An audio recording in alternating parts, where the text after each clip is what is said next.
Welcome to another Camp Landing Museum history video.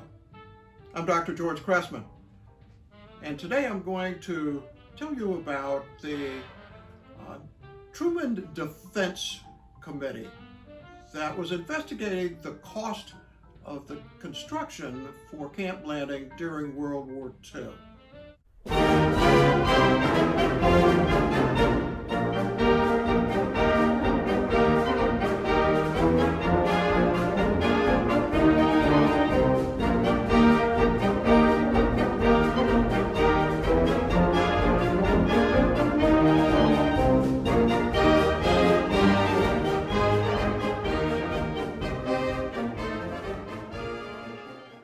Clearly, defense appropriations cycle over time. We've seen that in our current times. But in the 1930s, defense appropriations had rapidly cycled downwards. Authorized Army strength levels were at extremely low levels. Beginning in 1939, German and Japanese aggression made it clear that the U.S. might soon be involved in another world war. President Roosevelt asked for very rapid increases in the defense appropriations. There was a rapid troop expansion with authorized strength seemingly changing almost daily. This compelled the construction of many new training sites, which in turn led to Congress appropriating what at the time seemed huge sums of money. When Camp Landing was mobilized for federal service in the summer of 1940, a company named Starke Brothers and Eakin received the contract to build the federal facilities. Camp Landing was initially designed to train what was called a square infantry division, roughly 20,000 men in that division. Before Starke Brothers and Eakin actually began construction, the mission of the post had been changed to training simultaneously 2 square infantry divisions and 1 independent infantry regiment. So it went from a training capacity of roughly 20,000 in a very short time to a training capacity of 60,000. In the space of roughly 90 days, Starke Brothers and Eakin put in place in Camp Landing roughly 10,000 buildings. Peak construction employment reached almost 22,000. A huge amount of activity in a very short time. And if you would like to know more about that construction period, watch our video on the construction of the post during World War II. The initial effort at Camp Landing involved draining the swamp. So this swampy area was covered with cypress, with live oaks, pine trees. All of that had to be removed, and all those swampy areas backfilled to raise the level. There was a huge scope to the building.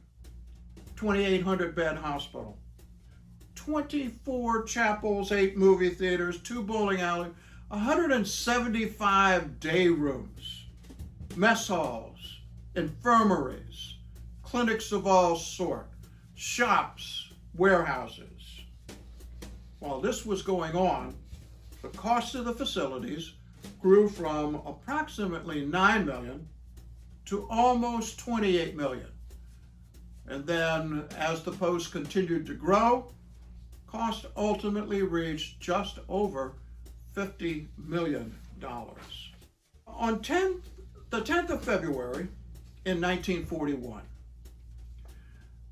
a relatively obscure senator from the state of Missouri, a gentleman named Harry Truman, proposed that construction costs for national defense funding had grown out of proportion.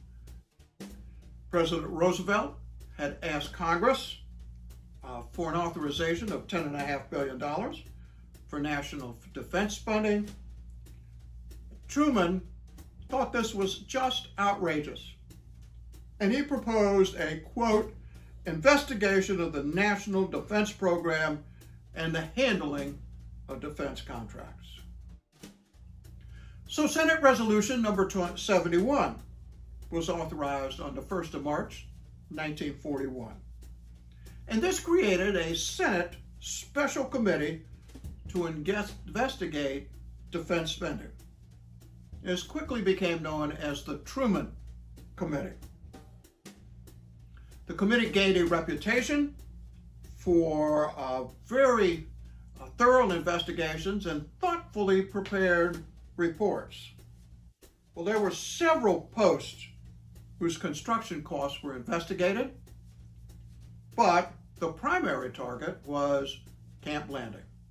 At Camp Landing, Starke Brothers and Eakin, general contractors of New York City, were awarded a $9 million project, and 8 days later awarded an additional $8 million, a total of $17,400,777. No one knows why Starke Brothers and Eakin of New York City should have received the contract for this particular project.